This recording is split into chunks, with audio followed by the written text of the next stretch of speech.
methods of charging a body। अब इसमें ऐसे methods of charging of body जो है, इसमें मेन जो इलेक्ट्रोस्टैट में हम लोग जो डिस्कस करेंगे, जो इनका जिनका रोल होगा, वो तो हम लोग का एक दो मेथड्स हैं, लेकिन यहाँ पर हम लोग जितने मेथड्स हो सकते हैं, पॉसिबल मेथड्स हो सकते हैं, सबको हम लोग एक्सप्लेन करने के ट्राई करेंगे। तो फर्स्ट मेथड जो यहाँ पे डिस्कस करेंगे that is charging by friction. First is charging by friction.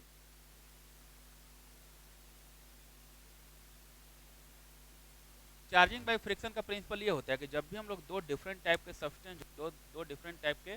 Substance से बने हुए ऑब्जेक्ट्स को हम लोग जो है आपस में घिसते हैं, रब करते हैं, तो उनके सरफेसेज के जो इलेक्ट्रॉन्स होते हैं वो एक बॉडी से दूसरे बॉडी में ट्रांसफर हो सकता है। ठीक, हाँ, कंडीशन क्या होनी चाहिए कि जिन दो बॉडीज को हम लोग जो है आपस में घिस रहे हैं, उन बॉडीज का इलेक्ट्रॉन एफिनिटी जो है डिफरेंट डिफरेंट होना चाहिए। जिस बॉडी का इलेक्ट्रॉन एफिनिटी हाई होगा उसमें इलेक्ट्रॉन गेन करने की टेंडेंसी ज़्यादा होगी, इसमें इलेक्ट्रॉन कैप्चर करने की टेंडेंसी ज़्यादा होगी। एंड जिन बॉडीज में जिन बॉडीज का इलेक्ट्रॉन एफिनिटी कम होगा उनको जो है इलेक्ट्रॉन लूज करने की टेंडेंसी ज़्यादा होगी। ठीक, तो जब भी दो डिफरेंट इलेक्ट्रॉन एफिनिटी वाले सब्सटेंस को हम लोग घिसते हैं तो उसमें एक बॉडी से दूसरे बॉडी में चार्ज का ट्रांसफर हो जाता है। ठीक, चार्जिंग बाय फ्रिक्शन का इसमें रिस्ट्रिक्शन क्या है कि इसमें जिन दो बॉडीज को हम लोग आपस में घिस रहे हैं, कम से कम एक इसमें इंसुलेटर होना चाहिए। एक हम लोग का जो है अगर इंसुलेटर है तो हम लोग बोल सकते हैं कि, या ये बोल सकते हैं कि नॉन मेटल होना चाहिए। एक कोई अगर नॉन मेटल है तो उस केस में चार्जिंग बाय फ्रिक्शन जो है वो यूजफुल होता है। ठीक, तो इसमें पॉइंट क्या लिख सकते हैं कि when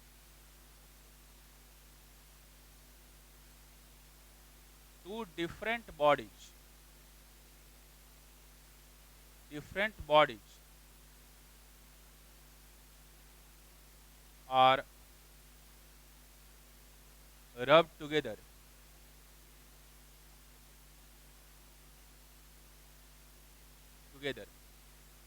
then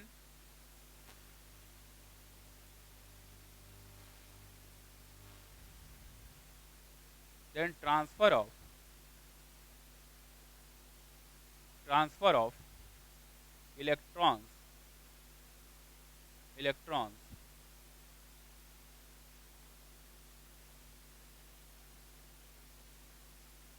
electrons take place from the body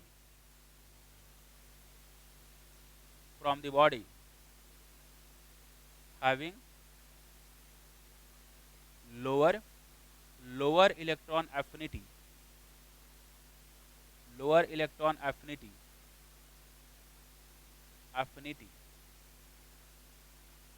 to the body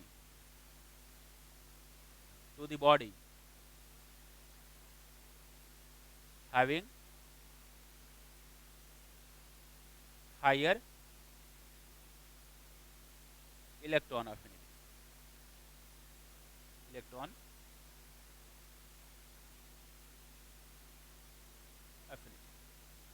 तो जिसकी इलेक्ट्रॉन एफिनिटी कम है उस बॉडी से जिस बॉडी की इलेक्ट्रॉन एफिनिटी ज़्यादा है उस बॉडी को इलेक्ट्रॉन जो है ट्रांसफर हो जाता है। वो नहीं कहते हैं जहाँ चाह वहाँ राह। तो जिसका इलेक्ट्रॉन के लेने की टेंडेंसी ज़्यादा है, जो इलेक्ट्रॉन के लिए ज़्यादा अफेक्शन है, उसमें इलेक्ट्रॉन ट्रांसफर हो जाएगा।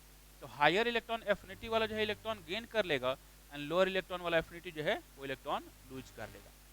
अब जैसे इसमें बहुत सारे एग्जाम्पल हो सकते हैं, जैसे अगर सूखे बालों में अगर हम लोग कंघी को जो है कॉम को अगर घिसें एंड फिर जो है कागज़ के छोटे छोटे टुकड़े के ऊपर अगर ले जाया जाए, ये देखते हो कि जो कॉम जो है, जो कंघी जो है, कागज़ के छोटे टुकड़ों को जो है अपने में अट्रैक्ट कर लेता है। वो एक बहुत ही अच्छा एग्जाम्पल है जिसको देख सकते हैं, चेक कर सकते हैं कि चार्जिंग बाय फ्रिक्शन जो है, चार्जिंग बाय फ्रिक्शन का एक बहुत ही बेस्ट एग्जाम्पल बोल सकते हैं। इसके अलावा जैसे ग्लास रॉड है, ग्लास रॉड को अगर सिल्क से अगर घिसा जाए, उस केस में भी जो है उस ग्लास रॉड को सिल्क से घिसने के बाद फिर उसको भी जो है अगर छोटे कागज़ के टुकड़े के पास ले जाए या दूसरे मटेरियल के पास ले जाए तो हल्का सा जो है वो अट्रैक्शन शो करता है। तो ये हम लोग बोल सकते हैं कि ये चार्जिंग बाय फ्रिक्शन जो है इसके कुछ ऐसे छोटे मोटे एग्जाम्पल हैं। लेकिन इलेक्ट्रोस्टैट्स में जहाँ तक बात करें तो चार्जिंग ऑफ फ्रिक्शन जो है उतना रिलेवेंट नहीं है। इलेक्ट्रोस्टैट्स में चार्जिंग ऑफ फ्रिक्शन का उतना ज़्यादा रोल है नहीं, तो इसके बारे में हम लोग ज़्यादा डिटेल में अभी नहीं डिस्कस करेंगे। जो हम लोग के लिए ज़्यादा यूजफुल है उसकी बात करें तो नेक्स्ट जो हम लोग का जो अप्रोच होगा वो हम लोग का इलेक्ट्रोस्टैट में ज़्यादा यूजफुल है, that is charging by conduction. Charging by conduction.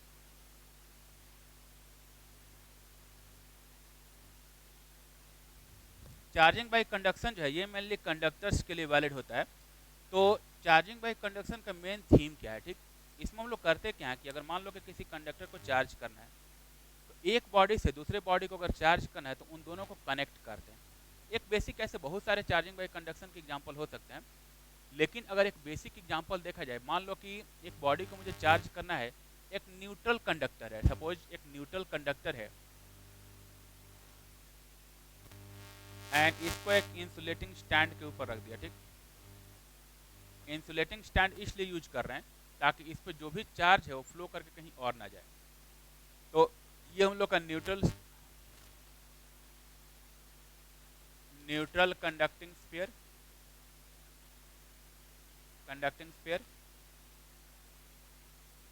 Net charge Q is 0।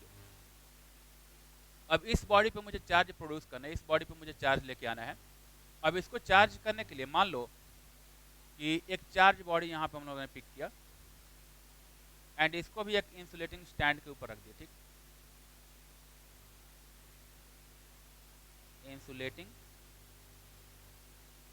Insulating stand, ठीक, दोनों को इंसुलेटिंग स्टैंड के ऊपर रखा हुआ है। इस बॉडी पे पॉजिटिव चार्ज है, पॉजिटिवली चार्ज कंडक्टिंग स्फीयर,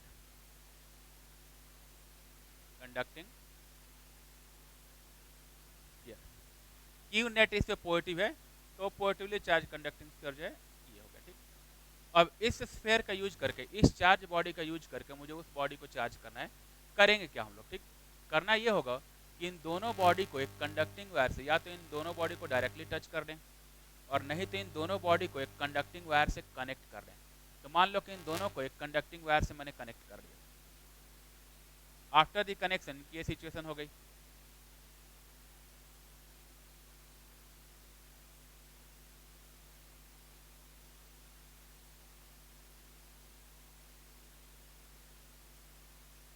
ठीक, ये हम लोग का एक कंडक्टिंग वायर है।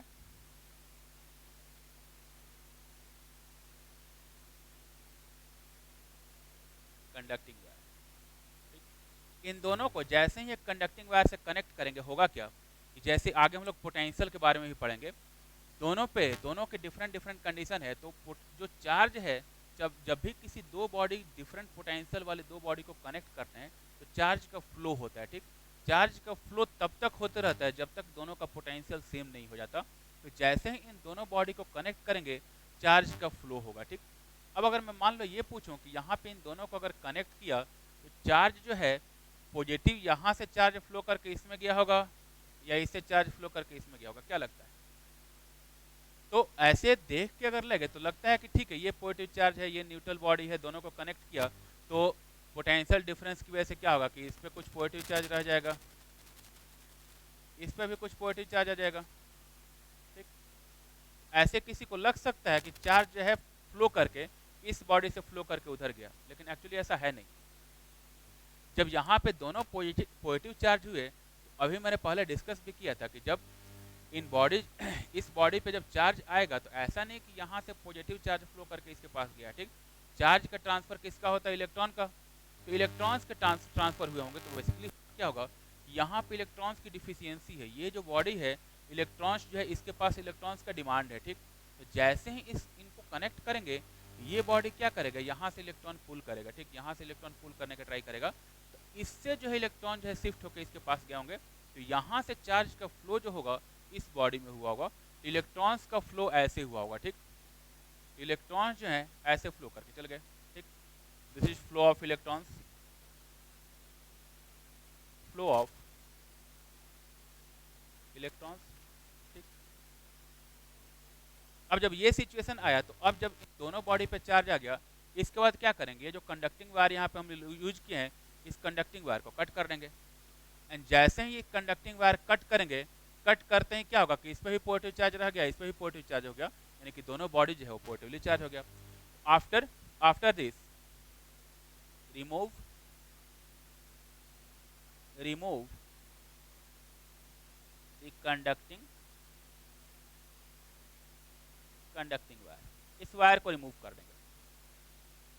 आफ्टर रिमूवल दोनों बॉडी की ये सिचुएशन हो गई।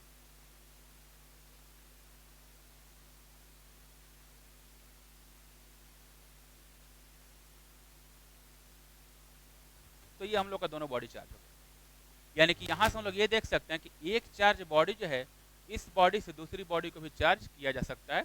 तो इस चार्ज बॉडी से उस पर भी चार्ज है। फाइनली हम लोग के पास जो है दो चार्ज बॉडी जो है आ गया। ठीक, लेकिन हाँ ये चीज़ है कि यहाँ पे इस चार्जिंग मेथड का जो यूज है ये हम लोग किस पे कर सकते हैं, ये केवल हम लोग कंडक्टर्स के केस में कर सकते हैं, क्योंकि कंडक्टर्स के अंदर ही चार्ज फ्री होते हैं, मूव करने के लिए फ्री होते हैं। अगर यहाँ से चार्ज इस पर मूव करने के लिए फ्री नहीं होता तो ये जो है ये बॉडी जो है यहाँ से अगर इलेक्ट्रॉन का ट्रांसफर नहीं होता तो इन दोनों पे चार्ज नहीं होता।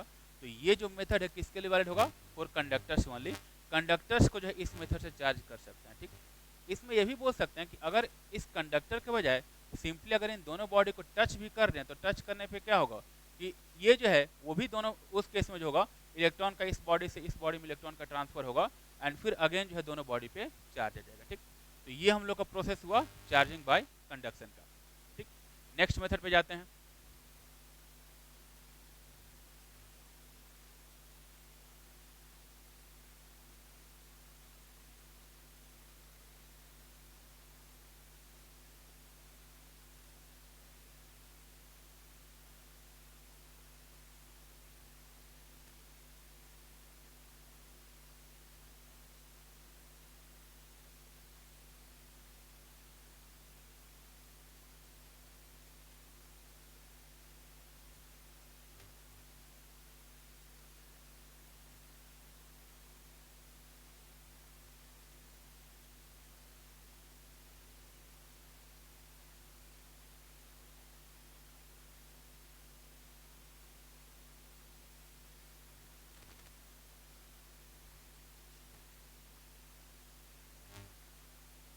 Now charging by induction.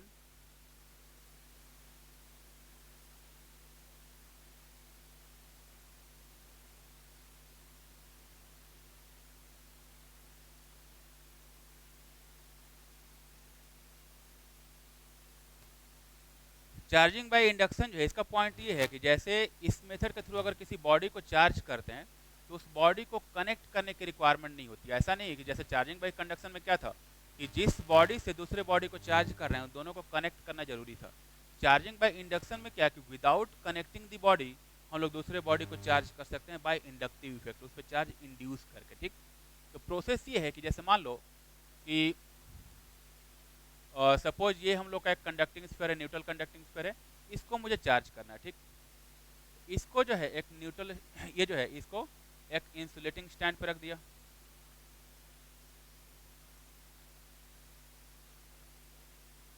Again insulating stand जो है इसका पर्पस वही है कि अगर इस पर कुछ भी चार्ज है तो फ्लो करके कहीं और नहीं जा सके। ठीक, अब जो है ये हम लोग का हो गया न्यूट्रल कंडक्टिंग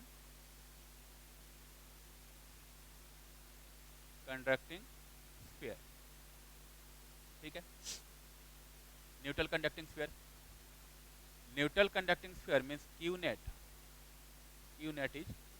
ठीक है, अब जैसे इस पे मुझे चार्ज प्रोवाइड करना है, इस पे बाय इंडक्शन जो है चार्ज प्रोवाइड करना है, तो करेंगे क्या कि जैसे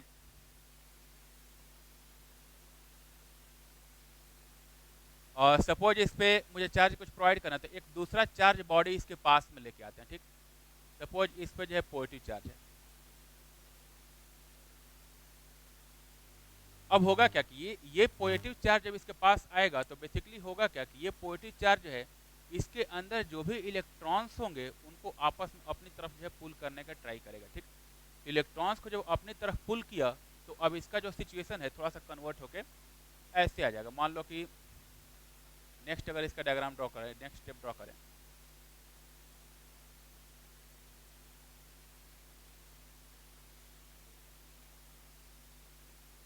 तो ऐसे हो गया।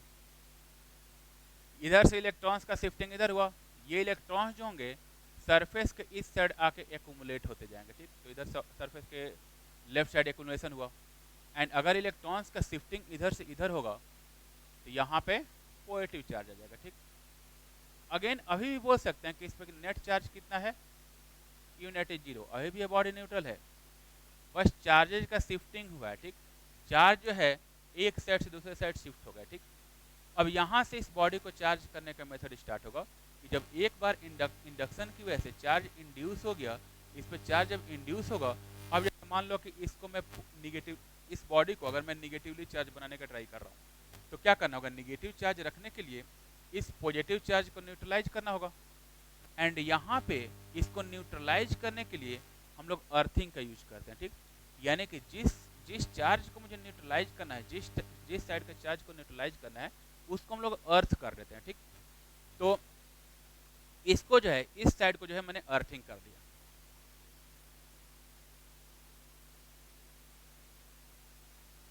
आफ्टर अर्थिंग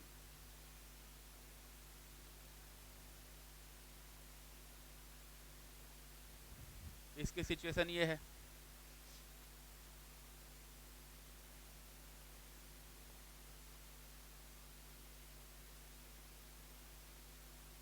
जब इसको अर्थ करेंगे तो बेसिकली अर्थ क्या है, अर्थ जो है हम लोग बोल सकते हैं कि ये बहुत ही बड़ा कंडक्टर है, ह्यूज कंडक्टर है, एंड जिसके पास बहुत सारा जो है, बहुत सारे इलेक्ट्रॉन्स हैं, जो है ह्यूज नंबर ऑफ इलेक्ट्रॉन्स हैं, ह्यूज नंबर ऑफ चार्ज है।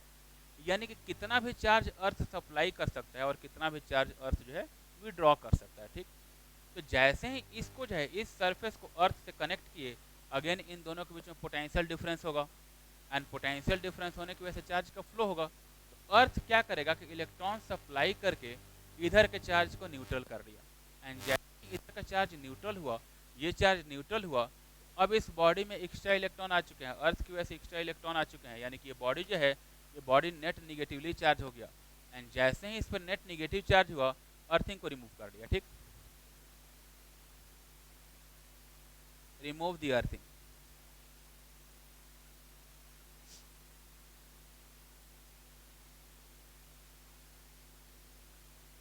अर्थिंग को रिमूव करेंगे, लेकिन अर्थिंग को रिमूव करने से पहले इसको नहीं हटाना है, पहले अर्थिंग रिमूव करेंगे, देन इस बॉडी को रिमूव कर देंगे, ठीक। अगर इस बॉडी को पहले रिमूव कर देंगे तो फिर से इलेक्ट्रॉन का फ्लो करके जो है अर्थ पे चला जाएगा, तो पहले अर्थिंग को रिमूव करना है, देन इस बॉडी को रिमूव करना है। After removal of earthing,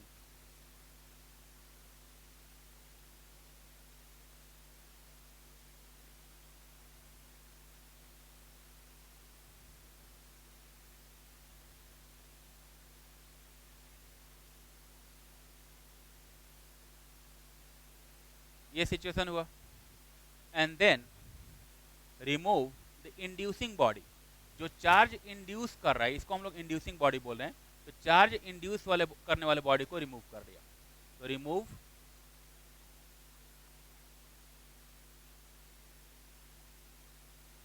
the inducing body.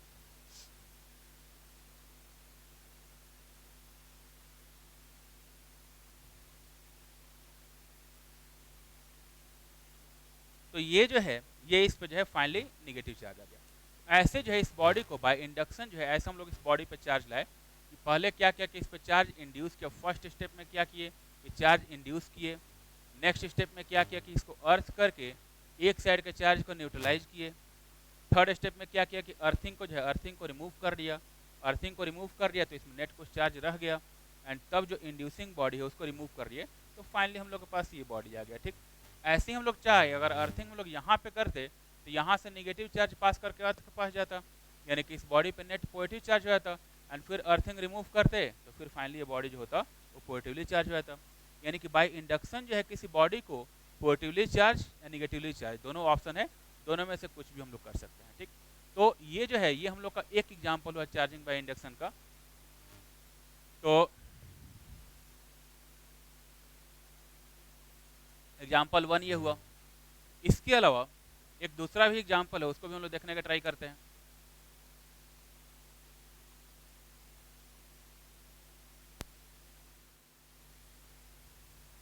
ठीक है, इसमें जैसे चार्जिंग बाय इंडक्शन में नेक्स्ट पॉइंट की अगर बात करें, नेक्स्ट मेथड की बात करें, तो सेकेंड अप्रोच हम लोग का ये हो सकता है कि सपोज दो न्यूट्रल कंडक्टिंग स्फीयर्स हैं,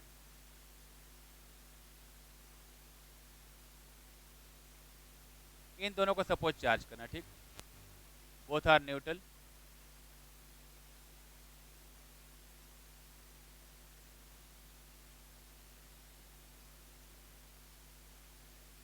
neutral conducting spheres means Q net is zero, Q net zero, ठीक है। अब इनको मुझे चार्ज करना है, तो करेंगे क्या कि पहले इन दोनों को एक कंडक्टिंग वायर से कनेक्ट कर देंगे, ठीक।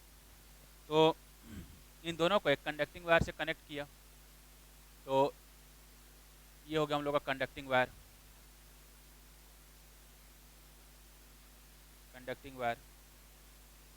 ठीक।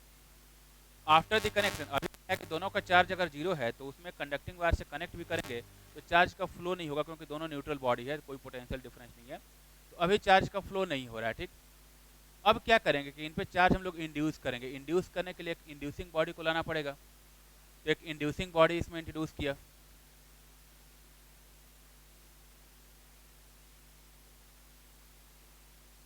तो सपोज ये हम लोग का एक पॉजिटिवली चार्ज रॉड है,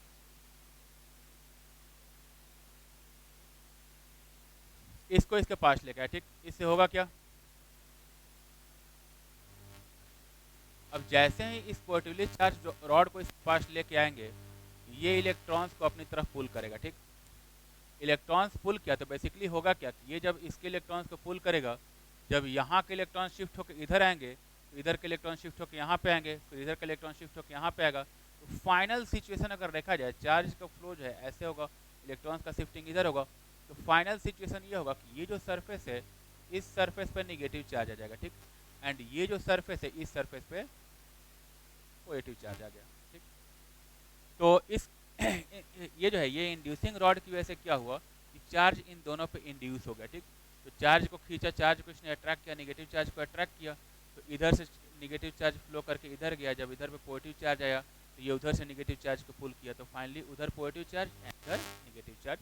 एंड जैसे ही ये चार्ज इंड्यूस हुए, अब क्या करेंगे, ये जो हम लोग का जो कनेक्टिंग वायर है, इस कनेक्टिंग वायर को कट करेंगे और इस जो बॉडी है इस बॉडी को रिमूव कर देंगे, ठीक।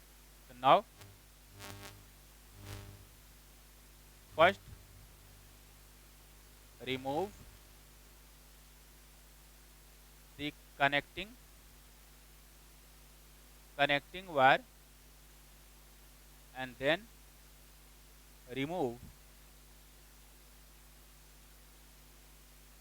the inducing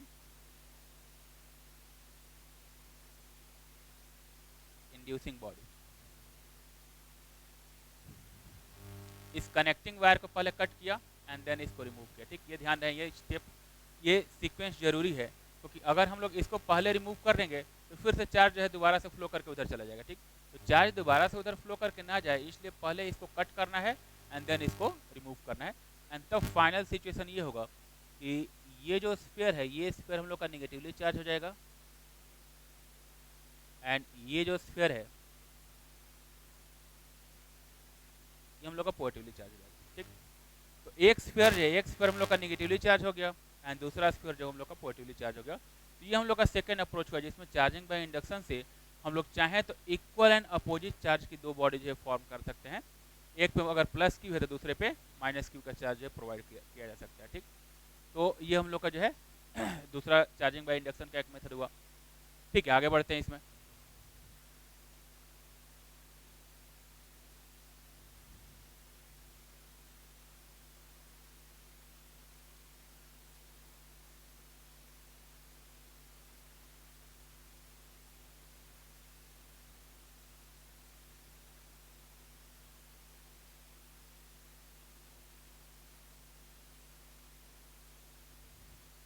अब इंडक्शन का एक पॉइंट और हम लोग डिस्कस करेंगे यहाँ पे, जैसे और सपोज ये हम लोग का कोई न्यूट्रल स्फीयर है, न्यूट्रल कंडक्टिंग स्फीयर है।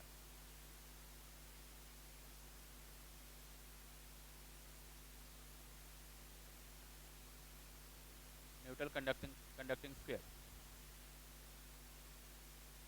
एंड इस पे चार्ज इंड्यूस करना है मुझे, ठीक। स्टार्टिंग में Q net is 0। Charge induce करने के लिए सपोज एक पोर्टेबली चार्ज रॉड जो है इसके पास लेके आए। इस रॉड पे सपोज जो चार्ज है कैपिटल क्यू मान लेते हैं, कैपिटल क्यू इस पे चार्ज है। अब इसके आने से क्या होगा कि अगेन जो है ये न्यूट्रल बॉडी है, इसमें बहुत सारे इलेक्ट्रॉन प्रोटॉन है, इलेक्ट्रॉन्स को अपनी तरफ पुल करेगा, ठीक। तो इस सरफेस पे ड्यू टू इंडक्शन इस सरफेस पर नेगेटिव चार्ज आ जाएगा, और ये जो सरफेस है इट बिकम पॉजिटिवली चार्ज, ठीक। लेकिन अभी भी नेट चार्ज की अगर बात करें तो नेट चार्ज 0 ही है, जितना इधर नेगेटिव चार्ज है उतना ही इधर पॉजिटिव चार्ज होगा। मान लिया कि जो चार्ज इस पे इंड्यूस हुआ उसकी वैल्यू स्मॉल क्यू है, ठीक। तो यहाँ पे small Q positive charge and यहाँ पे माइनस क्यू, ये होगा ना। अब यहाँ पे फैराडे का लॉ ये बोलता है कि जो इंड्यूसिंग चार्ज है, inducing charge is always greater than equal to induced charge.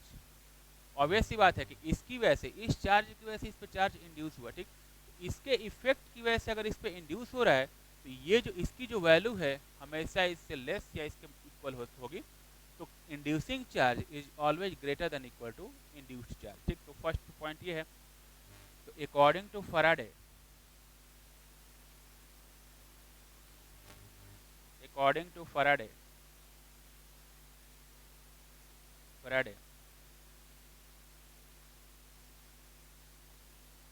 inducing charge is always greater than equal to induced charge. That means यार capital Q is greater than equal to small q, तो बोल सकते हैं ना जी, ठीक। तो ये तुम लोग का चार्जेज का रिलेशन हुआ कि अगर कहीं पे चार्ज इंड्यूस हो रहा है तो इंड्यूसिंग चार्ज और इंड्यूस्ड चार्ज में क्या रिलेशन होगा, ठीक। इसके अलावा यहाँ पे हम लोग फोर्स का भी एक रिलेशन देखने का ट्राई करेंगे। फोर्स का पॉइंट ये है कि जैसे मान लो कि मैंने अज्यूम कर लिया सपोज ये हम लोग का पॉजिटिव चार्ज है और ये निगेटिव चार्ज है, इनके बीच में कुछ अट्रैक्शन फोर्स लगेगा। तो plus charge minus charge opposite charge है, आपस में अट्रैक्ट करेंगे। तो सपोज इनके बीच का जो अट्रैक्टिव फोर्स है वो हम लोग F1 मानते हैं, ठीक। ये फोर्स हो गया F1, ये पॉजिटिव चार्ज और ये भी पॉजिटिव चार्ज, ठीक। ये दोनों पॉजिटिव चार्ज हैं, इनके बीच में आपस में रिपल्सिव फोर्स लगेगा। मान लिया कि जो रिपल्सिव फोर्स है ये हम लोग का हो गया F2। F1 इन दोनों के बीच का अट्रैक्टिव फोर्स और F2 इन दोनों के बीच का रिपल्सिव फोर्स, ठीक। अब अगर F1 F2 के बीच का रिलेशन अगर देखा जाए तो क्या होगा, हम लोग बोल सकते हैं कि यार magnitude of F1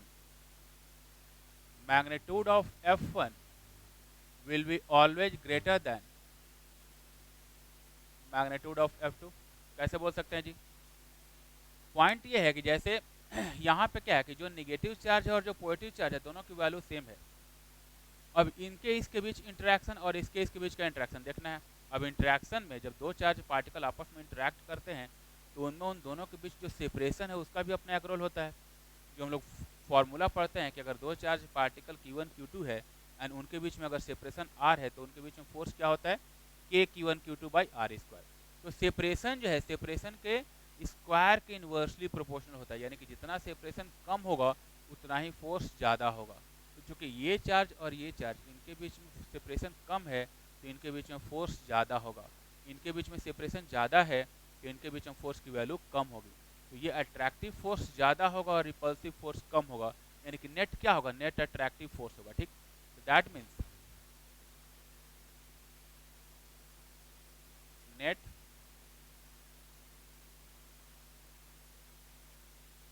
attractive force, यानी कि यहाँ से हम लोग ये बोल सकते हैं कि एक चार्ज बॉडी जो है, एक चार्ज बॉडी दूसरे न्यूट्रल बॉडी को अट्रैक्ट कर सकता है। पॉइंट ये है कि अगर कहीं पे भी ये बोलता है कि एक बॉडी ए जो है किसी बॉडी बी को अट्रैक्ट कर रहा है, बॉडी बी पे किस टाइप का चार्ज होगा, तो बॉडी बी जो है उस पर अपोजिट चार्ज भी हो सकता है, ए के अपोजिट चार्ज भी हो सकता है, एंड बॉडी बी जो है वो न्यूट्रल भी हो सकता है। यानी कि एक चार्ज बॉडी किसी दूसरे न्यूट्रल बॉडी को भी अट्रैक्ट कर सकता है। तो हम लोग यहाँ से ये चीज़ कंक्लूड कर सकते हैं कि अगर किसी दूसरे बॉडी पे, किसी बॉडी पे चार्ज है कि नहीं, ये अगर फाइंड करना है, तो बाय अट्रैक्शन हम लोग ये चीज़ कंफर्म नहीं बोल सकते हैं कि दूसरे बॉडी पे क्या चार्ज है, क्योंकि एक चार्ज बॉडी दूसरे न्यूट्रल बॉडी को भी अट्रैक्ट कर सकता है। लेकिन अगर एक चार्ज बॉडी दूसरे बॉडी को रिपल्सिव फोर्स अप्लाई करे, अगर एक चार्ज बॉडी दूसरे बॉडी पे अगर रिपल्सिव फोर्स अप्लाई करे, तब हम लोग ये चीज़ कंफर्म बोल सकते हैं जो दूसरी बॉडी है उस पर भी सेम टाइप ऑफ चार्ज है, लाइक चार्ज है। ठीक, तो रिपल्सन जो है वो हम लोग का चार्ज का स्योरर टेस्ट है, अट्रैक्शन से चार्ज का स्योरिटी नहीं होता। ठीक, तो attraction is not the surer test of charge, repulsion जो है, repulsion is the surer test of charge. तो यहाँ पे एक पॉइंट लिख सकते हैं कि that means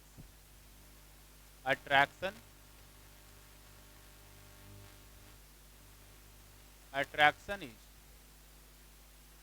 not the surer test of charge, repulsion is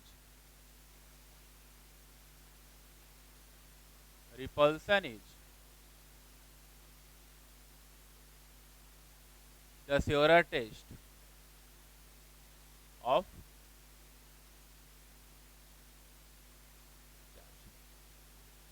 repulsion is the surer test of charge. तो ये पॉइंट समझ में आया होगा कि एक चार्ज बॉडी जो है दूसरे न्यूट्रल बॉडी को अट्रैक्ट कर सकता है। ठीक, तो अट्रैक्शन के थ्रू हम लोग ये नहीं बता सकते हैं कि दूसरे बॉडी पे चार्ज है या नहीं है। ठीक है, ठीक है, नेक्स्ट पॉइंट पे जाते हैं।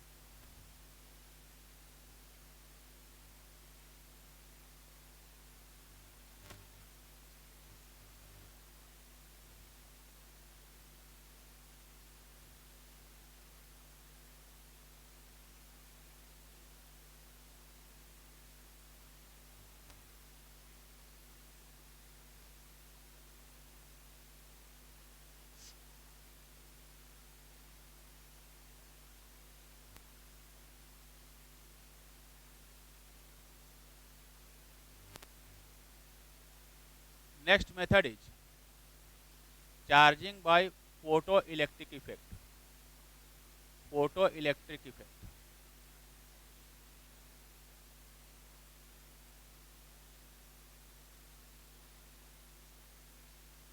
Charging by photoelectric effect. Photoelectric effect जो है इसका अगर देखा जाए डिटेल्ड एनालिसिस की अगर बात करें तो डिटेल तो हम लोग जो है मॉडर्न फिजिक्स में पढ़ेंगे, सेपरेट चैप्टर ही वहाँ पे। लेकिन यहाँ पे एक हम लोग छोटा सा पॉइंट डिफाइन कर लेंगे। फोटोइलेक्ट्रिक इफेक्ट का पूरा फिनोमेना ये होता है कि अगर कोई मेटल प्लेट है, किसी मेटल प्लेट पे या किसी मेटल सरफेस पे अगर सफिशियंट एनर्जी के फोटॉन्स अगर इंसिडेंट हो, देन इन दैट केस जो फोटॉन्स इंसिडेंट होंगे वो उस मेटल सरफेस से जो है और उस मेटल प्लेट से इलेक्ट्रॉन्स को रिमूव कर सकते हैं। एंड ये जो फिनोमेना रिमूवल ऑफ इलेक्ट्रॉन या इजेक्शन ऑफ इलेक्ट्रॉन का जो फिनोमेना है that is called photo electric effect. And जो इलेक्ट्रॉन्स रिमूव होते हैं उनको हम लोग बोलते हैं फोटो इलेक्ट्रॉन्स। तो जैसे मान लो कि अगर कोई मेटल सरफेस है, मेटल प्लेट है,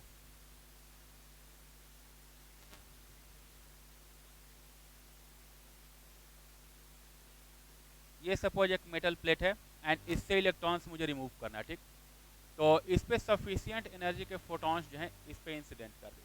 ठीक,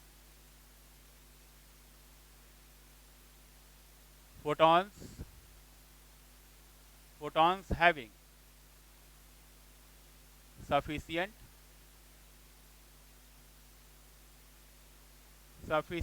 energy, photons having sufficient energy. ठीक, अब ये चीज़ जैसे पता होगा, अगर किसी भी फोटोन के एनर्जी की बात करें तो एनर्जी ऑफ अ फोटोन क्या होता है, that is equal to H nu और एच सी अपॉन लेमडा। ये फॉर्मूला जानते हैं ना जी, where nu is the frequency and lambda is the wavelength, C the speed of light. ठीक, H is the Planck's constant. तो यहाँ से हम लोग ये बोल सकते हैं कि जैसे जैसे फ्रीक्वेंसी बढ़ेगी वैसे वैसे फोटोन की एनर्जी बढ़ेगी। ठीक, या वेवलेंथ जैसे जैसे घटेगा वैसे वैसे फोटोन की एनर्जी बढ़ेगी। तो अगर सफिशियंट एनर्जी का फोटोन इंसिडेंट हो, जिसके पास कैपेसिटी हो इलेक्ट्रॉन को रिमूव कर सकता है, तो उसकी एनर्जी को एब्जॉर्व करके जो भी इसके इलेक्ट्रॉन्स हैं वो इलेक्ट्रॉन्स यहाँ से इजेक्ट हो सकते हैं। तो यहाँ से इलेक्ट्रॉन्स इजेक्ट हो गए। सपोज ये v1 वेलोसिटी से गया, ये इलेक्ट्रॉन v2 वेलोसिटी से गया एंड ए v3 वेलोसिटी से गया। ठीक, इनकी वेलोसिटी डिफरेंट क्यों है? अब पॉइंट ये है कि जो भी इलेक्ट्रॉन्स हैं, जो इलेक्ट्रॉन्स मेटल सरफेस के अंदर जो इलेक्ट्रॉन्स हैं, मेटल प्लेट के अंदर जो इलेक्ट्रॉन्स हैं, उनके डिफरेंट डिफरेंट पोजीशंस के हिसाब से उनके इजेक्शन की रिक्वायरमेंट होती है। जैसे मान लो कि अगर कोई आउटर मोस्ट शेल में इलेक्ट्रॉन है तो उसको इजेक्ट करने के लिए कम एनर्जी की रिक्वायरमेंट होगी।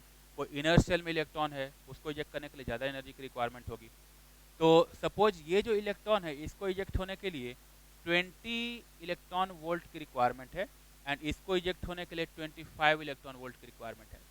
एंड जो फोटोन इंसिडेंट हुआ, सपोज इसकी जो एनर्जी है 30 इलेक्ट्रॉन वोल्ट है, तो ये जब इजेक्ट होगा तो 20 इलेक्ट्रॉन वोल्ट इसके इजेक्शन में खर्च हो गया एंड बाकी जो 10 इलेक्ट्रॉन वोल्ट है वो उसके काइनेटिक एनर्जी के फॉर्मेट में जाएगा, यानी कि इसकी वेलोसिटी कुछ रहेगी।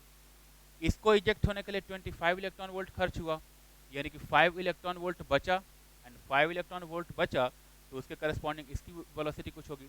सपोज इसको इजेक्ट करने के लिए 30 इलेक्ट्रॉन वोल्ट की रिक्वायरमेंट है, तो पूरा का पूरा 30 इलेक्ट्रॉन वोल्ट जो इसका एनर्जी है वो सारा का सारा इसको इजेक्ट करने में खर्च हो गया, यानी कि उस केस में v1 की वैल्यू क्या होगी? 0। यानी कि डिफरेंट डिफरेंट लोकेशंस के जो इलेक्ट्रॉन्स हैं वो डिफरेंट डिफरेंट वेलोसिटी से मूव कर सकते हैं। ठीक, तो ये हम लोग का एक बेसिक ऐसे आइडिया ले लिए कि बाय फोटो इलेक्ट्रिक इमिशन जो है या बाय फोटो इलेक्ट्रिक इफेक्ट जो है कैसे इलेक्ट्रॉन्स का इजेक्शन हो सकता है। ठीक, ठीक है, नेक्स्ट पॉइंट पे जाते हैं, नेक्स्ट मेथड पे जाते हैं। नेक्स्ट मेथड हम लोग का है थर्मियोनिक इमिशन।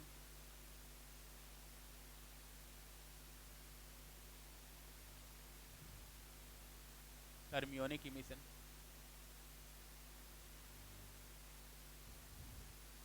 थर्मियोनिक इमिशन जो है थोड़ा सा फोटो इलेक्ट्रिक इफेक्ट के सिमिलर ही है, बस डिफरेंस ये है यहाँ पे जो इलेक्ट्रॉन्स को एनर्जी सप्लाई करते हैं बाय हीट सप्लाई करते हैं। ठीक, जैसे मान लो कि ये हम लोग का कोई मेटल प्लेट है एंड इससे थर्मियोनिक इमिशन हम लोग को करना है। ठीक, तो क्या करेंगे कि इस मेटल प्लेट को हीट सप्लाई करेंगे, यहाँ पे हीटर जो है, हीटर के थ्रू जो है इसको हीट सप्लाई किया एंड इस हीट को गेन करके, जो हीट से सप्लाई हुआ उसको गेन करके इलेक्ट्रॉन जो क्या होंगे धीरे धीरे एनर्जी एब्जॉर्ब करते जाएंगे, इस हीट एनर्जी को धीरे धीरे एब्जॉर्ब करते जाएंगे एंड जैसे ही उनके पास सफिशियंट एनर्जी हो जाएगा they will move outside of the surface. ठीक, तो यहाँ से जो इलेक्ट्रॉन्स होंगे ये सरफेस से बाहर निकल जाएंगे। ठीक, ये हम लोग हो गया थर्मियोनिक इमिशन। अब जैसे अगर कोई पूछे कि photo electric effect and thermionic emission में जो इलेक्ट्रॉन्स इजेक्ट हो रहे हैं दोनों में बेसिक डिफरेंस क्या है, डिफरेंसेज क्या है, तो यहाँ पे क्या है कि जैसे यहाँ पे जो इलेक्ट्रॉन्स रिमूव हो रहे हैं वो कंटिन्यूसली एनर्जी गेन कर रहे हैं, धीरे धीरे एनर्जी गेन कर रहे हैं एंड देन रिमूव हुए, तो जैसे ही इनके पास सफिशियंट एनर्जी आया ये इजेक्ट हो गए, यानी कि यहाँ पे जो भी इजेक्शन हुआ उन सबकी वेलोसिटी ऑलमोस्ट 0 है, क्योंकि जैसे ही उतनी एनर्जी गेन की, जैसे ही उतना एनर्जी रिसीव किए वो इजेक्ट हो गए।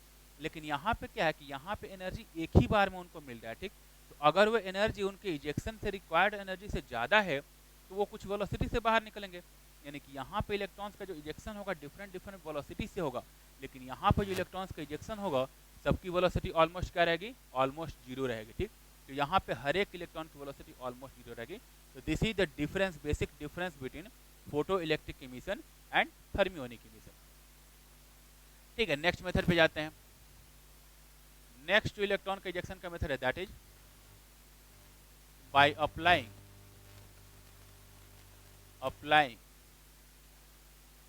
a high potential difference। Suppose ये एक मेटल प्लेट है एंड इसको एक हाई पोटेंशियल डिफरेंस वाले रीजन में प्लेस करें। ठीक, हाई पोटेंशियल डिफरेंस करने का मतलब ये है कि इसको एक हाई इलेक्ट्रिक फील्ड के अंदर रखा हुआ है। इलेक्ट्रिक फील्ड जो होता है आगे हम लोग डिफाइन भी करेंगे, इलेक्ट्रिक फील्ड जो होता है हाई पोटेंशियल से लो पोटेंशियल के डायरेक्शन में होता है। तो अगर इस मेटल प्लेट को एक हाई इलेक्ट्रिक फील्ड रीजन में अगर इसको प्लेस किया जाए,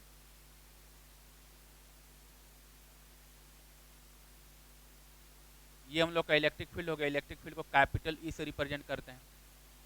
तो इलेक्ट्रिक फील्ड की प्रॉपर्टी ये होती है कि अगर कोई चार्ज पार्टिकल इलेक्ट्रिक फील्ड के अंदर रखा जाए तो पॉजिटिव चार्ज पार्टिकल पे जो फोर्स लगता है वो फील्ड के डायरेक्शन में लगता है। ठीक, एंड जो निगेटिव चार्ज पार्टिकल हैं उन पे फोर्स जो लगता है फील्ड के अपोजिट लगता है। तो यहाँ पे जैसे मान लो कि सरफेस पर अगर कुछ इलेक्ट्रॉन्स हैं, तो जो भी इलेक्ट्रॉन्स होंगे उन इलेक्ट्रॉन्स पे इलेक्ट्रिक फील्ड के अपोजिट फोर्स लग रहा होगा, तो इस पर भी इलेक्ट्रिक फील्ड का अपोजिट फोर्स लगेगा, इस पर भी इलेक्ट्रिक फील्ड का अपोजिट फोर्स लगेगा। एंड अगर ये बहुत ही हाई पोटेंशियल डिफरेंस है, अगर इस इलेक्ट्रिक फील्ड का स्ट्रेंथ बहुत ज़्यादा है, तो ये बोल सकते हैं कि इन इलेक्ट्रॉन्स पे इतना फोर्स लगेगा कि हो सकता है कि इलेक्ट्रॉन्स जो है सरफेस को लीव कर जाए, ठीक, सरफेस से इजेक्ट हो जाए, तो यहाँ से इलेक्ट्रॉन्स का रिमूवल हो सकता है। एंड जैसे ही इलेक्ट्रॉन रिमूव करके बाहर जाएंगे, इस बॉडी पे, इस मेटल सरफेस पे जो है, इस मेटल प्लेट पे जो है, वो पॉजिटिव चार्ज जो है इंट्रोड्यूस हो जाएगा, ठीक। यानी कि by applying a high potential difference या by applying a high electric field we can charge a conductor, we can charge a body. तो ये जो है, ये हम लोग का कुछ बेसिक ऐसे हम लोग के मेथड्स हो गए फॉर चार्जिंग एनी बॉडी। इसमें जो है, इन मेथड्स में इंसुलेटर को कैसे चार्ज करना है, कंडक्टर्स को कैसे चार्ज करना है, सारा कुछ हम लोग देखें, ठीक। अभी तक इसमें अगर देखा जाए इलेक्ट्रोस्टैट में अगर पॉइंट की बात करें, तो अभी तक हम लोग बेसिक इलेक्ट्रोस्टैटिक्स का थीम क्या है ये डिफाइन कर चुके हैं, चार्ज क्या होता है, चार्ज की बेसिक प्रॉपर्टी क्या होती है, एंड किसी बॉडी को चार्ज करने के मेथड्स क्या हैं, ये सारा कुछ डील कर लिया, ठीक। अब नेक्स्ट इसमें हम लोग जो पढ़ेंगे दैट इज कूलम्ब्स लॉ। जो फर्स्ट लॉ जो है, जो हम लोग बेसिक लॉ डिफाइन करेंगे इलेक्ट्रोस्टैटिक में, दैट इज कूलम्ब्स लॉ। तो नेक्स्ट लेक्चर में जो होगा हम लोग कूलम्ब्स लॉ से स्टार्ट करेंगे, ठीक।